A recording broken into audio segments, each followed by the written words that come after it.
I wanted to do a second video on subject matter expert interviews. This is something that we get requested to teach about, to train about, and to talk about a lot at Hire a Writer. It's a skill that is related to copywriting, but obviously it's not about your technical writing skills. So it's something that, again, I have a previous video on it that you can definitely watch as kind of baseline foundational knowledge. Ross and I have both blogged about it, but creating a process whereby you get information out of a subject matter expert is an incredibly powerful way to access an unparalleled resource. So especially as writers are kind of in this journey now with content AI and some other trends happening to move towards non-Googleable content, right? We want to consistently move toward content that is more unique, that's more creative, that's more interesting and exciting. And one of the best ways to do that is to access people in a company who have some proprietary knowledge, who have some unique knowledge, who are themselves niche experts or subject matter experts. But this isn't always easy because most of the time subject matter experts are not marketers at all. Okay, so they're people who have basically no understanding of how marketing works, of what they're trying to say, of what you want them to say. And they're often technical experts, which means that they are technically minded, which means that they're not always the best verbal communicators, and they're not always the best storytellers, and they're not always the most concise. Okay, so there are a lot of challenges to doing this right. And at the end of the day, this is really a matter of people skills. It's really a matter of your ability to sit across the table or sit across the Zoom from another human being and get them to tell you a story, get them to keep talking, get them to say the important things. Because ultimately, a great subject matter expert interview could almost be transcribed and turned into an article. A really, really good one. When I have a really, really good subject matter expert interview, I spend almost no time writing it up, because what they said was so relevant, so salient, and so powerful that I'm pretty much verbatim rewriting what they said, okay? So that's the goal. If you can get that and you can establish a formula whereby you extract that kind of information, if you can establish the immediate rapport and kind of relationship and trust so that that person begins to give you the information that you want, you can accelerate your ability to create thought leadership content for a company and truly unique content that is going to compete. It's going to compete in Google. It's going to compete for people's attention. So I want to go through today, before I think I talked about like subject matter expert interview questions, like what do you actually ask somebody when you're in that conversation, and kind of gave you some simulations of that. Today I actually want to talk about the process. So Ross on my team at Hire a Writer wrote a really good blog about SOPs, standard operating protocol, for subject matter expert interviews, because it's something that we've spent a lot of time developing.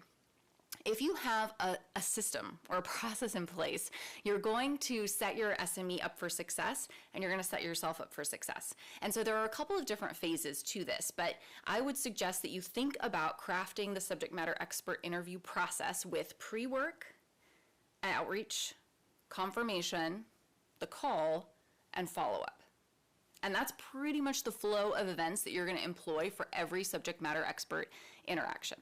So let's kind of go through it. I'm going to literally just take you through a bunch of collateral that explains to you how we do this, and then you can kind of copy that process, adapt it to your own style and context, okay? All right, so what I'm going to do first is talk about the pre-work. So before you even get on somebody's calendar, you have to consider a couple things, right?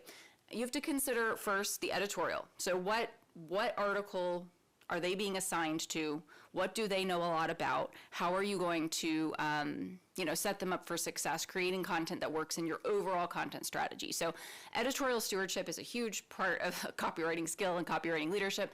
So you've got your editorial there, and you've got the list of articles, and then you have somebody come in and say, okay, this is gonna, you have somebody at the company, if you're in, if you're an external team member, or somebody, as a colleague that's maybe in leadership over you, come in and kind of shortlist and say, all right, here's all the article ideas, here's all the subject matter experts that we want for them.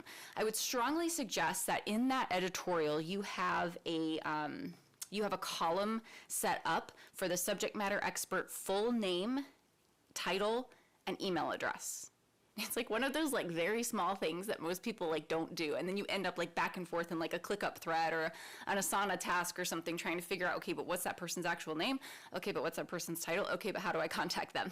Those are the 3 things you need to know in order to like do your pre-work. So what you want to do is twofold. First, you want to make sure you understand who that person is, right? What's their title? What's their role? And then Google them. If there's anything else they've ever written, you want to at least look at it, because right away you are going to craft questions for the SME interview, and you want those questions to make sense to that individual. So you need to kind of get a feel for like how technical are they, how academic are they, how much do they actually write, if at all, that kind of thing, because you're going to immediately understand like what level of preference they're going to have for adapting the content you create to their own style. They may not feel a huge pride of ownership about content at all. They may have never been bylined. They don't care. Okay, but you need to know all that. So Google them, look into it a little bit, stalk them on LinkedIn, figure out kind of, are they vocal, are they verbal, how do they communicate? That's also going to give you a good read on their style, so that as you begin to develop the content, you can kind of, shape it based on who they actually are and kind of how you think they want to come across. All right, so that's first. Get the list. That's the pre-work. Do that pre-work. The second piece of pre-work is going through and figuring out, okay, what is this article? And we do them this way, but you can do them any which way. What is the article? And then what do I need to ask them? So this is going to be more of like a sales enablement piece, okay? And then I went through and made 6 questions for this one. So first of all, and I think the other video I did is more about this, but open-ended, right? You do not want to ask yes or no questions. I mean, all that should be very obvious. Set yourself up for success. But you also don't want to be so global, because in the next step, when we talk about outreach, we're going to say like, you're going to send this to this person, okay? So you don't want to be so global that they don't, that it feels like abstract and it doesn't make sense. Some SMEs will write back and be like, that question doesn't make sense. Especially if you're talking to somebody who's extremely technical, this pre-work can be really important. So for instance, if I'm talking to somebody at like a cybersecurity company and they're, a hugely technical, very specific niched leader, okay, I'm gonna have to do a lot more pre-work just to establish the vocabulary so that the questions I ask them are intelligent.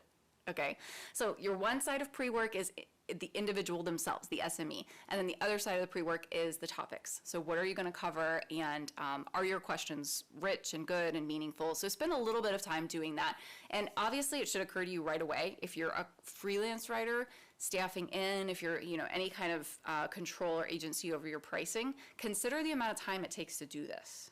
Okay, because this, even just what I described, is certainly not a 10-minute activity. So make sure you consider, as you price content and consider like the whole life cycle of content and how much time it actually takes to produce something, this time needs to be factored into that. That's just kind of like a business tip for you. Okay, so what I would do then is that's the pre-work.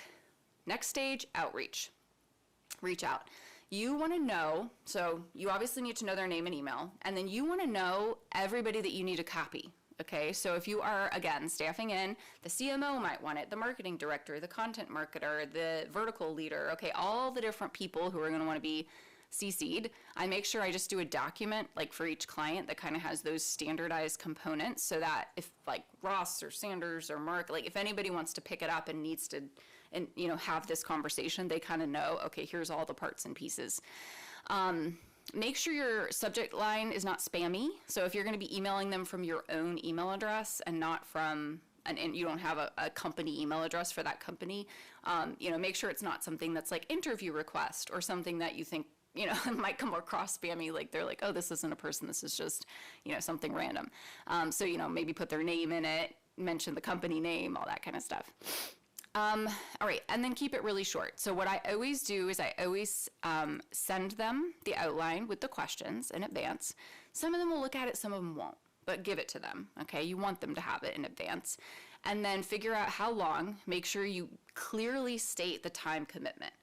A lot of SMEs are really important people, and they're busy, and they don't want to spend a lot of time with you. So make sure you make it clear, like, this is going to be this much time. And it might need to be more than 30 minutes. It might need to be an hour, hour and a half, whatever, depending on the kind of content you're creating.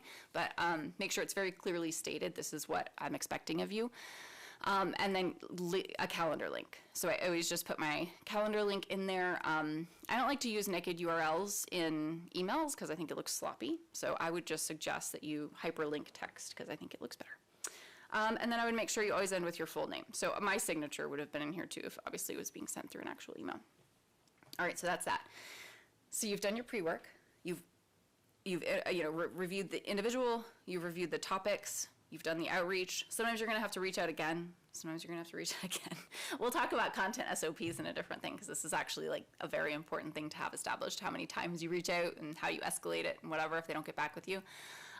But once they schedule, you want to make sure, obviously, have your calendar system set up to send them a reminder so they get the day before reminder, the hour in advance reminder, or whatever reminders you want to set up. And then you get on the call and you conduct the interview. Okay, so you've asked your open-ended questions. I would always lead with, here's what this is going to be. Okay, so describe it to them. If they've not, you don't know if they've done it before. Maybe they have a million times. Maybe they never have, right? It could be quite nerve-wracking if they feel like they're kind of on the spot. So explain to them, hey, we're going to talk for 30 minutes. We're going to go through this. The outcome is going to be an article. You're going to have a chance to review it. We understand it's bylined by you. You're going to want to go through it and, make changes, all that. You're going to have, agency to do all that. I say all of that context setting before I record. So a lot of times, for me, in a copywriting agency, we'll sometimes have the interviewer is different than the writer.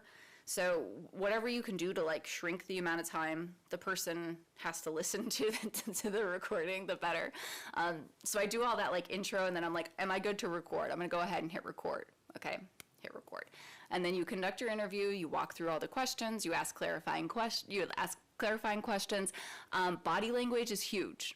Right? If they see you look away, you got to stay engaged. You got to stay locked in, tuned in, like it's the most interesting thing you've ever heard in your entire life.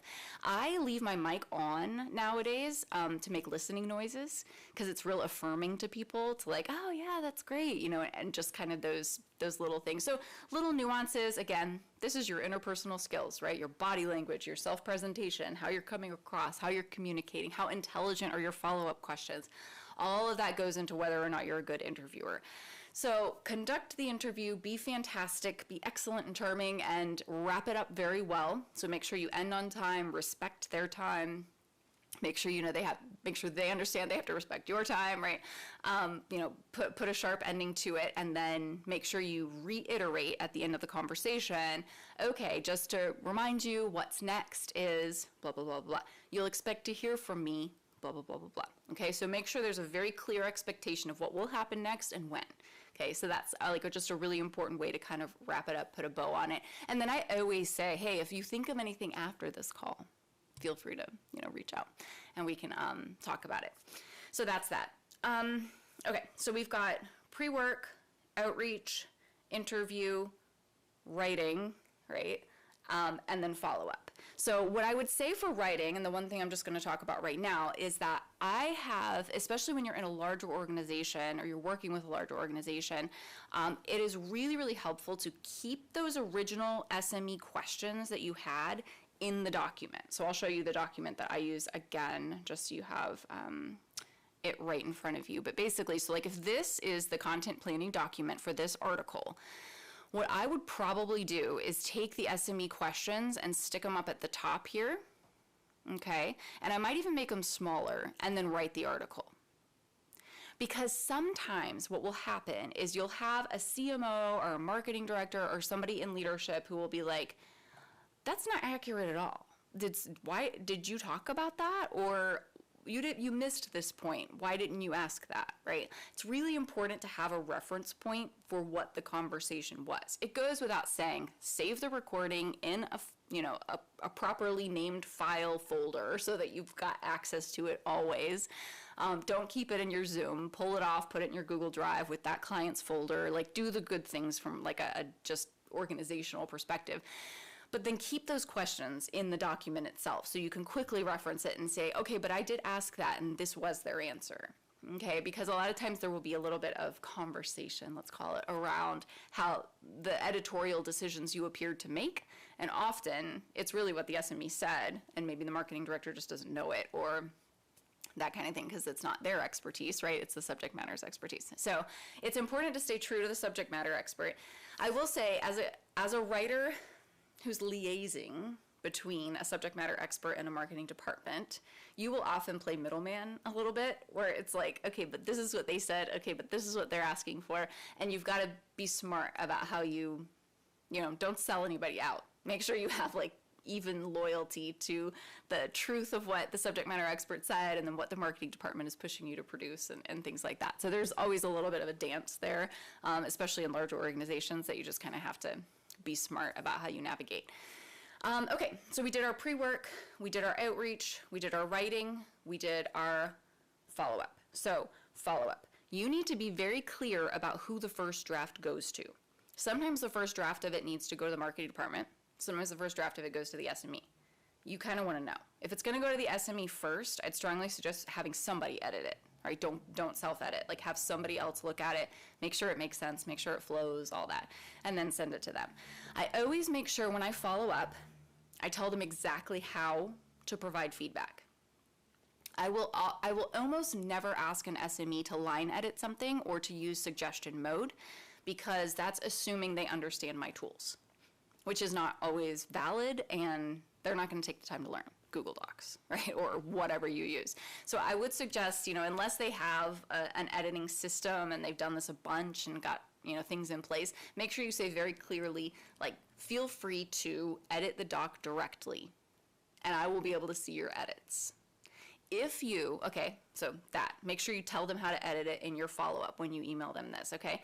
Second, if you have anything big, like if there were any big mistakes I made or anything really large that you would like to converse with me about, let's talk. Let's jump on a call for 15 minutes. And here's my 15-minute calendar link. Because the worst thing you could do is have just missed something a little bit, or have the SME kind of change their mind about how they want to say something, and then have them go through and edit it for an hour. Like I said, these people are valuable. They're experts for a reason, meaning their time is valuable. If they have to go through and edit your work for an hour, you have diminished your value, okay? Which is a big deal. You don't want to do that. Every time that happens, the company sees dollar signs. They see the ROI of you diminish, okay? So be really careful and make sure you coach the SME for, like, here's how you can respond to me. Here's, I'd suggest you take 10 or 15 minutes, like provide an expectation for how much time it should take. Take 10 or 15 minutes to review this. If you have any big questions, feel free to edit directly. If you have any big questions, reach out to me. Let's schedule a time, 15 minutes, okay? So, and again, just like when you send out the initial email, make sure your follow-up, it has all the right people CC'd. You want transparency every single step of the way, so that you've got, a clear flow, clear lines of communication, and all of that through everybody who's involved. So that's your follow-up. There will be SOPs in place for, like, if they don't get back with you after 3 days, 5 days, 7 days, okay? Making sure that you kind of stay on top of things. And yeah, just be conscientious about the time that's passing, and make sure you're updating project management tools with status and things like that, so that everything is clean and everything is well communicated. And you kind of keep yourself in the clear that way. So that's pretty much it. So you've got your pre-work, you've got your outreach, you've got your engagement, right? Getting on the actual interview, you've got your copywriting, you've got your follow-up. And as you go through this process more times, it becomes more intuitive. You kind of understand, these are the things I should be asking, these are the things I should be checking, these are the things I should be looping somebody else in on to look at, and that. But this is a very, very, very powerful skill for a copywriter to learn.